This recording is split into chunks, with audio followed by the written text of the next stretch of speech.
My name is Pavel Samudio Ramirez. My first few years I lived in Mexico City, but then when I was about 6 years old, we moved from Mexico City to the rural areas in the south of Mexico. I lived in the jungle from when I was 6 years old until I was 12 years old. Well, living in a tropical forest is completely different than living in a city.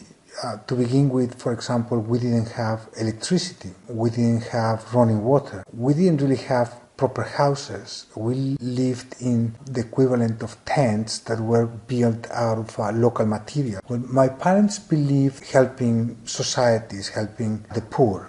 They decided to move there to help the people that lived in the tropical forest find better ways live their lives. And living in the tropical forest was a mix of many things. So on one hand, you can imagine that with no running water and no electricity and so on, the conditions were somewhat harsh. But on the other hand, not everything was. We had to work a lot. In the tropical forest, to live, to survive, you have to be working all the time. So the communities had to work really hard to cultivate, grow their vegetables and their food. My parents did social services, so my mother would spend many hours treating people that had diseases or were ill, prevent diseases like boiling their water and basic hygienic information. Now, in the tropical forest, if you have any open wound, it will get infected almost automatically. It's just a matter of time.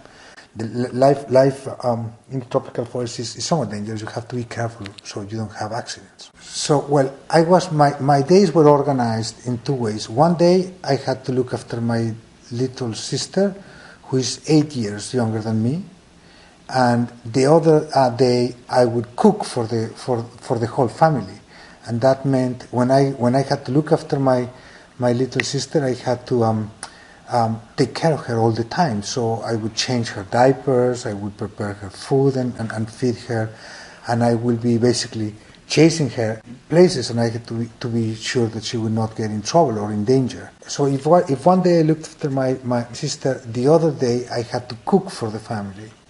And that meant I had to do the cooking for breakfast, for lunch, and for dinner.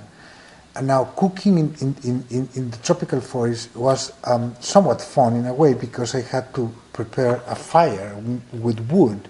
I became a specialist in making super intense fires with wood. My education, so I did a school based on, you would call today, homeschooling. My mother and my father organized so they will give me some lessons every day for about an hour every day. So they will split subjects, and I will have 30 minutes on one subject and then 30 minutes on another subject, and then I had to do some homework or projects or reading on my own. So I had that was my time for studying. So after so many years working in communities of this sort, my parents decided that it was time for the whole family to move back to Mexico, because they thought that there were other ways in which they could actually help people.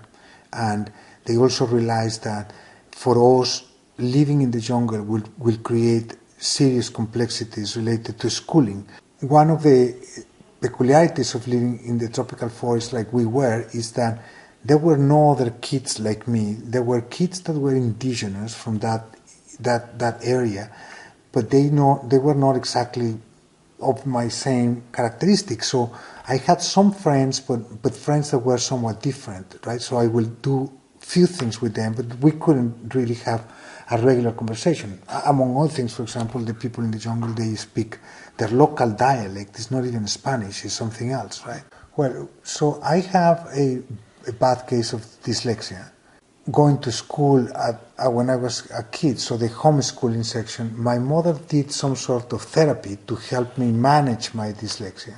When we came back to Mexico City when I was 12, in the tropical forest, I had to do a lot of things to just help in the house and so on. So I think I managed my dyslexia by repetition, by a lot of work, by putting a lot of attention and looking into my own errors. But at the end, I think it's a matter of discipline and repetition. And If you do that enough, you can teach yourself, I guess you can teach your brain to do new things in different ways.